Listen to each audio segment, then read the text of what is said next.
Welcome in. This is going to be a quick tutorial covering the speedrun for Descent 2. This game is slated to be run at the upcoming Speedromizer marathon, a charity marathon where runners learn someone else's game. Hopefully this is helpful towards the runner of my submission here. For starters, reminder that we'll be doing the run using the D2X Redux source port. Put a link in the description, but be aware that this does not include official games, resource, and map packs. You'll have to secure those on your own, most likely through something like Steam or GOG. Then copy or move the necessary files into the data subfolder in your source port's installation.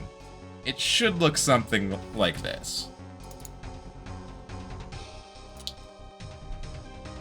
Anyway, before we get into gameplay, I want to take a moment to go over the options menu. Do note that I'll be going only into depth on things that I consider essential to the run. A lot of this is largely up to personal taste. First things first, sound effects and music, pretty self-explanatory. Do this to your own taste. I usually just run with the default built-in add-on music. Feel free to use whatever you like, but just don't use anything that's going to get the channel DMCA struck. Controls, this is the big menu. There are a lot of ways to play this game. Personally, I use a mouse and keyboard.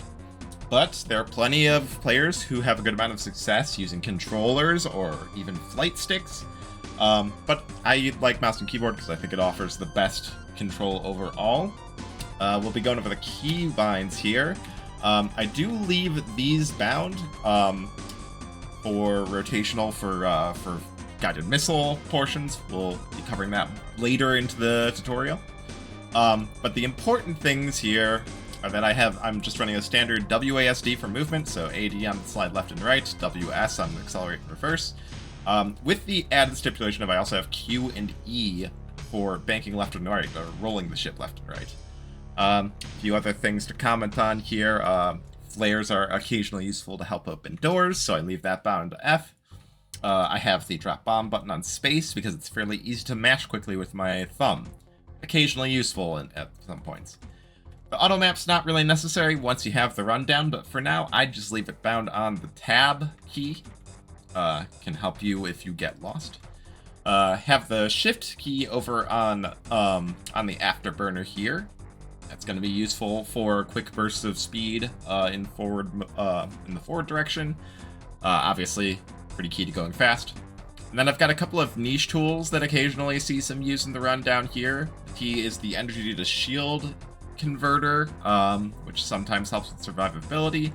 So I have a little out of the way on T because I don't plan to use it often. And R to switch between the two bomb types, the proximity bombs and the smart mines. Moving over to customized mouse, you may have noticed that my keyboard controls did not have slide up and down buttons. That's because I have them over here in my mouse. I have them bound to my top and bottom thumb buttons. But you can put them on the keyboard if you'd prefer. Mouse controls are pretty standard. I have my primary bound to the left mouse button, secondary bound to the right mouse button. I can cycle through primary weapons with mouse wheel up, and cycle through secondary weapons with mouse wheel down. Going into weapon keys here. These are only for weapons that get used in the run, but only in niche situations, only at specific points in the run. So I have the most commonly used ones further on the left, so I have my homing and guided missiles over on the 1, smart mercury missiles on 2, mega and earthshake missiles on 3, and then the laser cannon and fusion cannon occasionally get used, so I have them up on 4 and 5. They're a little out of the way, but that's fine because I don't need to use them often. Everything else down here is up to your preference. You might want to familiarize yourself with the game system keys. Unfortunately, none of these can be rebound, but they do contain some important things, like notably Alt F2 and F3 are the save and load features. Note that this game does not have a reliable autosave feature, so it's up to you to make sure you are keeping safety saves. I generally recommend making them at the starts of levels. So that should be it for the control options, screen resolutions, and graphics options. Obviously up to your system, up to your personal preferences. Not going to go into depth on that. Primary and secondary auto-select ordering is important. I have the Helix cannon and the Gauss cannon above the auto-select line, so that the mouse wheel up will only toggle between these two. These two are the by far most common weapons used in the run. Helix Cannon is the most powerful weapon in the game. Fires a big spread of high damaging energy pellets, but it is very energy intensive, so we have the Gauss Cannon as backup because it uses physical Vulcan ammunition instead of energy, so using it can help keep your energy reserves high for when you need that burst damage. There are also some bosses that are immune to energy type weapons, so you'll need to use it for there as well, and conversely there are some bosses that are immune to physical ammunition, so you need to use the Helix Cannon against them. Pretty similar story for secondary. We've just put a bunch of the stuff that's never used or used sparingly below the auto-select line. Mercury missiles, concussion missiles, and homing missiles are the missiles we're most interested in. These 3 types are pretty plentiful, so can be used pretty freely for burst damage on reactors and bosses. Mercury missile is the highest damage and also travels considerably faster than any other missiles, so have that at the top. Concussion missiles and homing missiles do pretty comparable damage. Homing missiles do a little bit more, but it's not much. And concussion missiles, importantly, get refilled up to a certain point, depending on your difficulty level, at the start of every level. So it's generally good practice to empty them out towards the end of levels, so that you can take advantage of that free refill at the start of every level. Beyond that, just the miscellaneous options. I would recommend matching these first few checkboxes. Disabling ship auto-leveling is essential. Ship auto-leveling will attempt to snap your ship's rotation to 90-degree angles on each axis. That really messes with the movement tech. It's really bad to have this enabled. Turn that off. Missile view and show guided missile and main display can help with the guided missile segments. Definitely recommend turning them on. Headlight on when picked up. No, the headlight is a huge energy hog, and it also disrupts stealth aspects when you have a cloaking device. So it should just headlight should never be used. Leave it off. And don't ever turn it on. I don't even have the headlight toggle bound to my keyboard because I don't ever want that thing on. I would recommend keeping persistent debris off because sometimes if you're unlucky, persistent debris bits can just block your shots and, you know, eat some damage output that you're trying to put out. So would definitely turn that off. These don't really matter much. The only other thing that I'd say is important down here is the only cycle auto select weapons. This makes it so that the mouse wheel up will only toggle between the 2 weapons we care about, the Helix and the Gauss Cannon, and the mouse wheel down will only affect the it will only select the secondaries we care about using the most. Everything else up to you. I have no weapon auto select when firing, so that like if I'm holding the fire button, I pick up my first Gauss Cannon. It doesn't interrupt me, that sort of thing.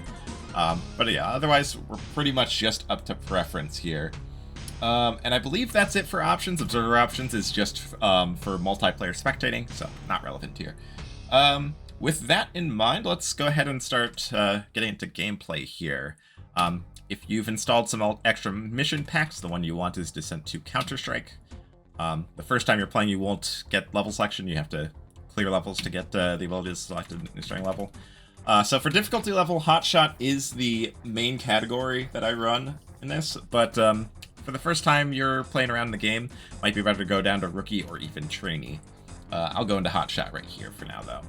So after that, we'll skip past some cutscenes, and we'll get into gameplay. So first thing, when we get here, is you'll note that we have this this kind of cockpit view is the default. You'll want to decide which view you like. You can toggle that with F3.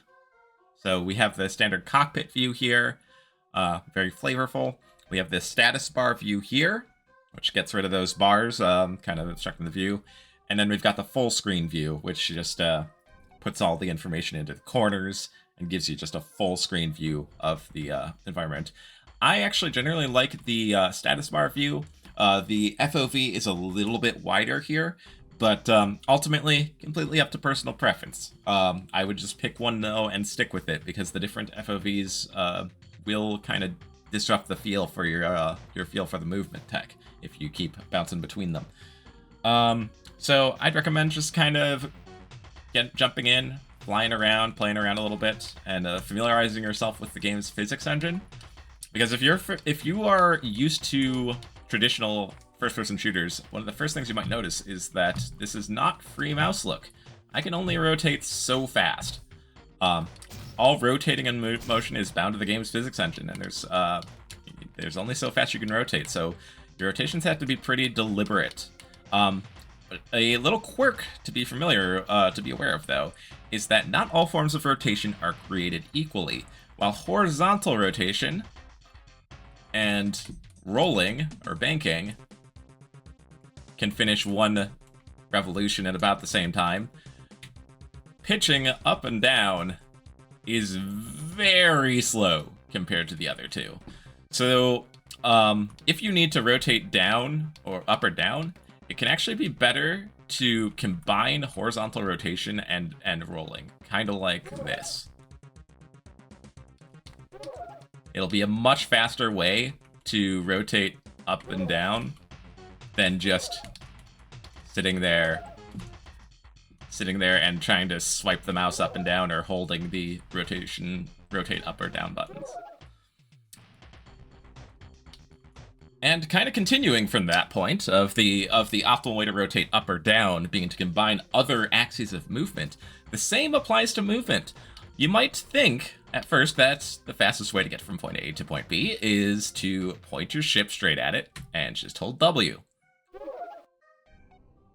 But that is actually quite slow compared to some of the alternatives. So, yeah, you'll note like how long it takes for me to get from these two doors with just forward motion. Well, if you're familiar with classic old school Doom speedrunning, you might be familiar with the concept of strafe running. That is that there's not a set max speed value to the player. Pressing forward makes the player move forward at, say 80 units a second. Pressing left makes the player move 80 units a second left. But if you point your destination at the average of those two vectors, then you actually get a much higher combined speed. And we'll see that we'll kind of point the door at the diagonal and combine forward and left. And we get there much faster. But, given that this is a 6-off game, we have 3 axes of movement to move on. So we can still do one better. If we point it such that we can, that our destination is at a diagonal like this, and I'm going to combine down, forward, and right, we get there even faster.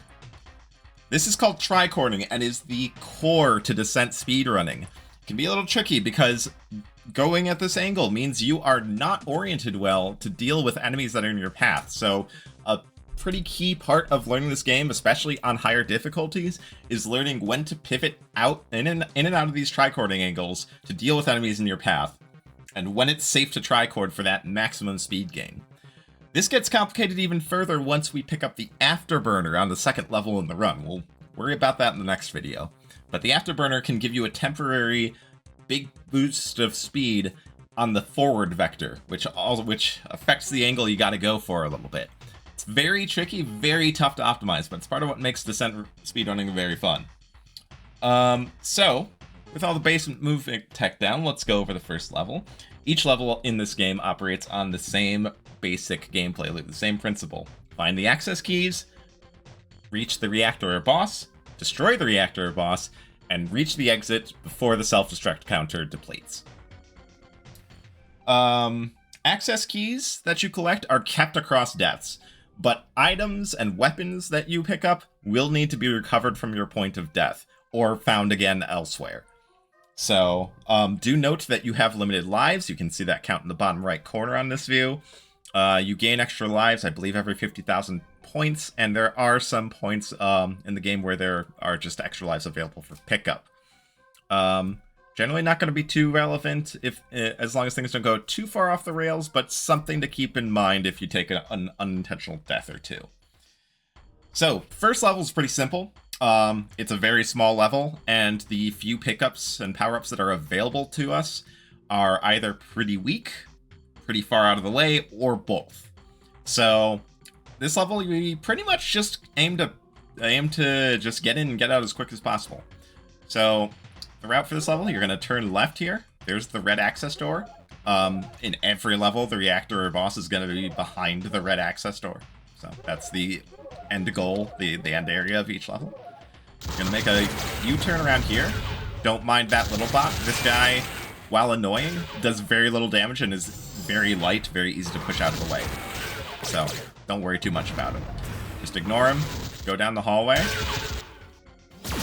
You can shoot that guy once or twice if you want to push him out of the way or even kill him. But generally, you're just going to ignore him. Once you're down to the bottom of this hallway, you make a U-turn to the left and go towards this door. You're going to have to destroy this guy to get him out of the way. And here's the red access key. If you're playing on Hotshot difficulty or even Rookie, at this point, remember that I mentioned that access keys are kept across deaths. You can use the lava. Any damage that hits lava will deal splash damage to anything in its area, so you can use the lava to death warp quite quickly, as long as you're on Hotshot. If you're on training difficulty, though, the damage is greatly reduced, and it becomes faster to just turn around and backtrack the way you came. So at this point, after the ship finishes exploding, you can press any key, and you will respawn at the start of the level. So from here, again, we just turn left here, and go to this red door. From here, we're gonna go head down here, shoot the computer on the right, which will get rid of this wall, and here's the reactor. You just need to hold both the require buttons at it until you see 4 missiles go out. That should be enough damage to put it out. And from where you come in here, the exit is just up and behind you in here. And that's the first level. So let's go ahead and just go back to that first level and put it together and to see what a run of the first level looks like. So tricord around this corner, ignore these little bots. Around this corner, shoot this door open and the enemy out of the way. Into the red key, death warp. Respawn. Around the corner here. Shoot the computer out. 1, 2, 3, 4 missiles. Shoot the guy out of the way. And there we go. And that's what the first level of the run looks like. That's where I'm going to leave you for now.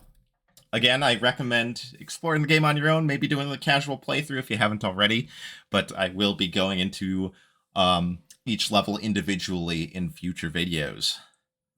Best of luck to the player running this game, and I'll see you in the next video.